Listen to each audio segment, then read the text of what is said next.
Selepas kita bersolat, kita tidak berdoa. Adakah kita dikatakan sombong dengan Allah? Tak.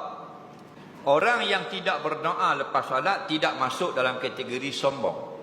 Orang yang memang tak mau berdoa kepada Allah masuk dalam kategori sombong.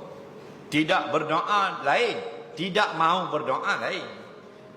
Ni yang Allah dan Nabi sebut dalam hadis, barang siapa tidak mahu berdoa kepada Allah, maka Allah marah kepada dia. Sebab apa? Sebab ada orang lepas mayang dia berdoa. Ada orang dia bangun terus dia melakukan kerja. Tak apa. Kerana yang wajibnya adalah solat. Dan dalam solat sudah ada doa. Ada doa iftitah, ada doa dalam rakaat, ada doa antara dua sujud, ada doa dalam sujud dan ada doa sebelum salam. Cuma sunat kita berdoa lagi selepas daripada salam.